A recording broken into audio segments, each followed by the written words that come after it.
I feel the master. I feel him. Y'all ready? They ready? Well, come on. Well, come on. What's going on, my JMO family? This is your boy Big C back at you with another hot video. Like I always say, I can't stop, I won't stop. I will continue to hit you with these hot videos. But like I'll do all my videos, thanks for the love and the support to all my JMO family out there. And if this is your first time watching the video, welcome. Make sure you hit the subscribe button, the thumbs up, thumbs down button at the end of the video. Tell me what you thought about the video. Let me know if you like it or if you didn't like it, what I can work better at. So hit the thumbs up, hit the thumbs down, and make sure you subscribe to the JMO family and become a cousin, an auntie, an uncle, a daddy, a mama, a brother, a sister. Become part of the family, okay? Come to the picnic sometime, all right? Bring a plate too, though. You gotta bring a dish. Bring a dish. Now, don't come empty-handed. But you know you're gonna jump right into it. You know what this is. This is Super Bowl week, baby. You know what this is. It's Super Bowl week. Yeah, it's Super Bowl week, baby. We on the Super Bowl week, baby. Sunday is the Super Bowl. So we're going to watch a video from the FS1 family. It's coming from the show First Things First with Nick and Chris Carter. I think they're going to be talking about, of course, the Super Bowl. They're talking about what's the keys to the game on Sunday. What's going to be the key for the Eagles to maybe beat the Patriots. So we're going to listen to them to see what they're talking about. And then your boy Big C here going to give his opinion on it. Like I said, baby, it's Super Bowl week, baby. Super Bowl weekend. We got to talk about this. So let's jump into the video, okay? Let's get it. Nuggets, I think, were up 18 at most at one point. Thunder came all the way back. Great finish. All right, it is the Friday before the Super Bowl. Time for us to break down every angle, but especially the ones that people care about. Nick Foles playing in just his third ever playoff game, trying to take down Tom Brady, who's Tom Brady. He's looking for a sixth Super Bowl win. Both quarterbacks spoke about the challenge ahead. I'm gonna be real. Come on, you know what? right now. I don't know what the feelings will be like. I know at that moment it'll be, it's Super Bowl. So I know the only time I'll feel it are in that moment. So I'm excited to just run out of the tunnel with my teammates, Super Bowl Sunday, and play that game.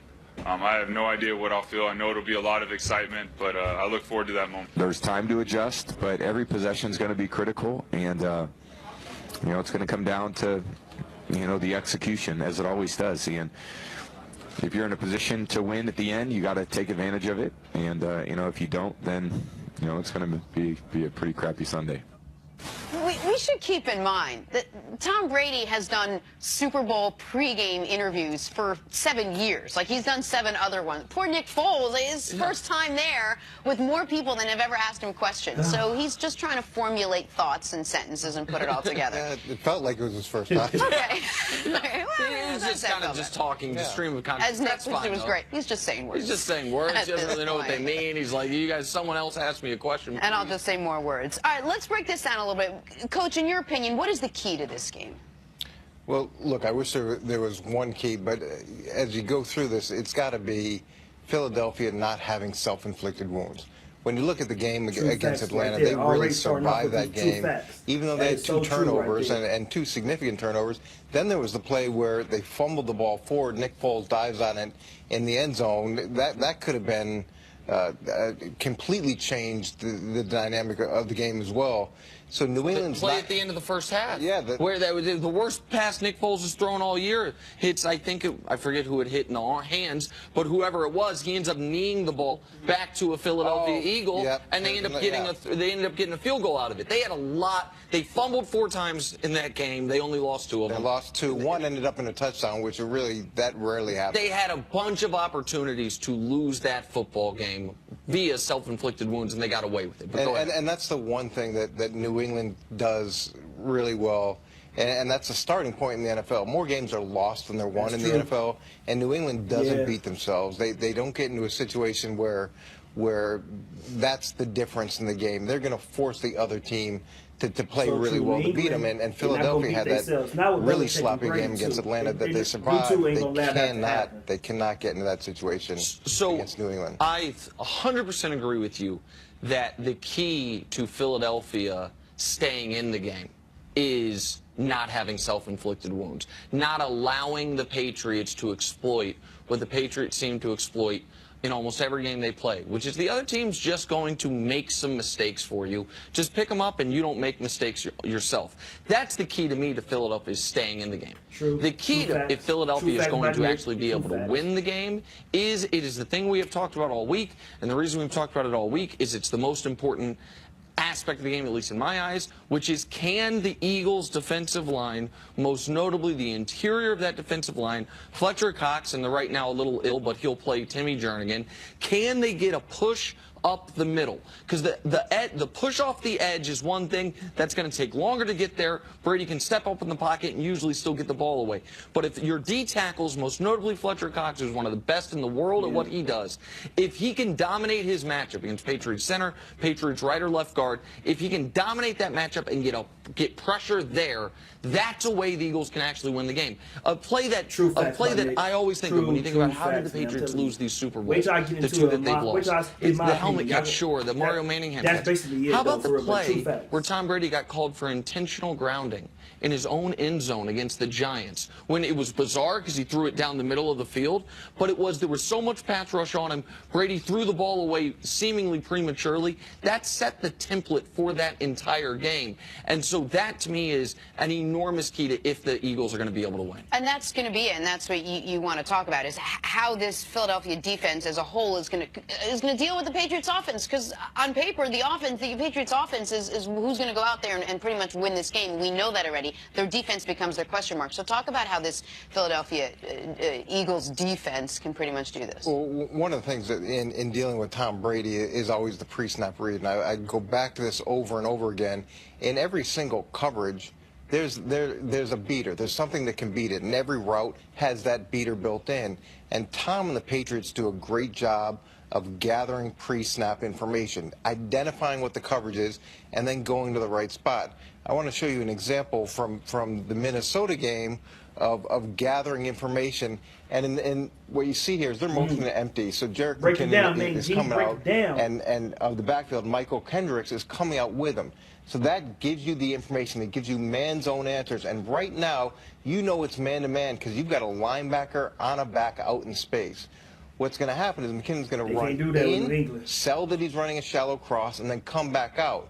Up top, you can see that Philly's doubling Kyle Rudolph. When you've got Gronkowski back, he's going to get that type of coverage. He's going to get two guys dedicated to him, which means the linebacker now is isolated out here in space. Minnesota doesn't throw it to him, but here's a good example of small versus big. That change of direction, that ability for the linebacker to put his foot in the ground and come back out, it's difficult, especially in a lot of space. Wow. They don't go to him here, but they could have easily gone to him here. And Tom is going to go to those backs. He's going to work those backs. And Gronkowski, with the running backs in New coming England, into the mix, or Amendola, pushes coverage to him, which means those backups or those back matchups are more viable than ever. So that's a play that obviously I watched, and I remembered Adam Thielen slamming his helmet. I had no idea they'd missed a touchdown. Like that was, I didn't see the Jerick McKinnon thing that you pointed out, and that's so interesting because what the Patriots have shown you in their last two Super Bowl wins, like I'll just read it to you right now. Last year, who led the team in catches? Remember, Gronk was out. It wasn't Danny Amendola. It wasn't Julian Edelman, who's obviously out for this one. It was James White, a running back, coming out of the backfield. The previous Super Bowl that they won, who led the team in catches? It wasn't Julian Edelman. They had Gronk in that game. It wasn't him. It was Shane Vereen. It was in consecutive Super Bowls. What they have seen is, I would imagine, a lot of things like that. Brady puts a guy in motion, maybe goes no huddle so you can't sub. Give you the key right there. All right, you're in man-to-man. We are going to have an edge in our quick, smaller guy against your bigger linebacker or your bigger safety, whomever it is, and we are going to exploit it, even if it's 6-7 yards at a time. But that's also the great thing about what New England does and why they've had such consistent success and why Tom is so good is there's an unselfishness to this approach. It's not about going, hey, I've got to get my playmakers the ball. I've got to make sure this guy's happy or that guy's happy. You don't have that. All that matters is, are you open? Are you in the right spot? And are you open? And where does the coverage dictate that you go with the ball? But that also plays into the fact that... Because I don't care about New England. I'm going to be straight up with it. Your boy better get into it. All right. I'm going to be straight up with you guys. I do not want New England to win. I do not want New England to win. I want Philadelphia to win. Now it comes into my pick. Who I'm going to actually pick. Now that's what I want, but who am I picking?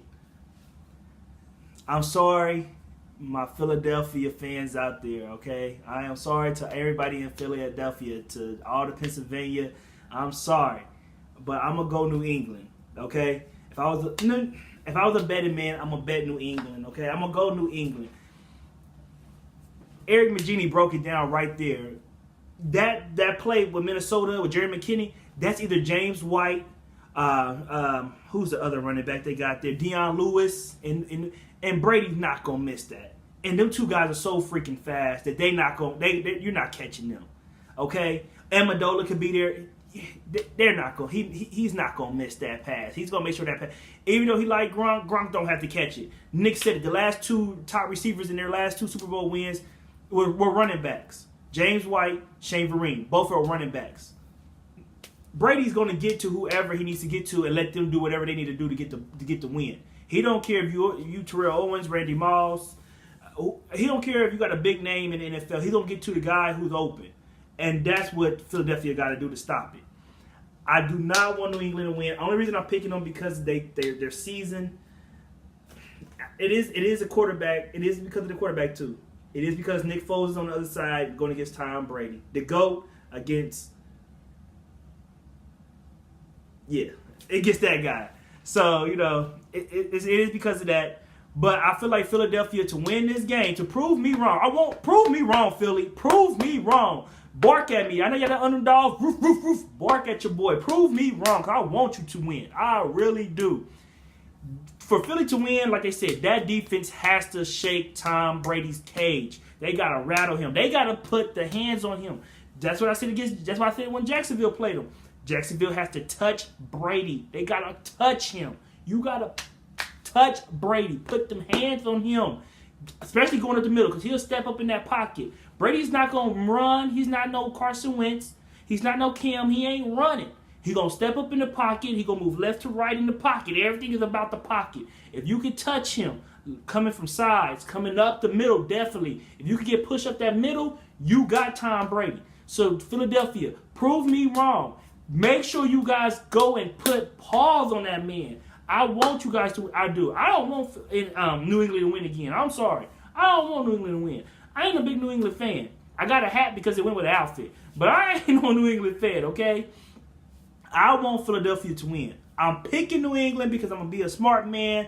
And, if you're putting your money down and you watch JMO, you say, I'm going to go off of Chris. I'm going to put some money down off of what Chris says. I would go New England. If I was a betting man, if I was doing that, I would go New England. But for Philly to win, they have to put the paws on Brady. You have to put the paws on him. That's all that matters. That's all that matters. You can't, and don't turn over, like they said. You turn over the ball, that can hurt you because New England going to pick up turnovers. They're not going to turn over the ball too much in New England. That offense is not going to turn over the ball too much. So you can't do more turnovers than they do. So Philadelphia, do not turn the ball over. You turn the ball over too much, you guys can wrap it up. Slice it out. Color the game. Go on and give them the Lombardi trophy now and let them have their rings. Do not turn the ball over too much. It's going to happen, but don't do it too much because them guys on the other side rarely turn the ball over. And don't think because you might be up, the game is over. We've seen what has happened in the past when people had done that to New England. We got them. Came back and got they behind snapped. So we can't have that.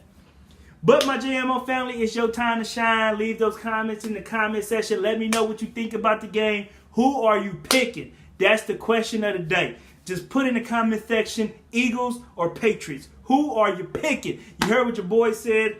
I'm going to go New England, but please prove me wrong, Philly. Prove me wrong. Please, please prove me wrong. Please.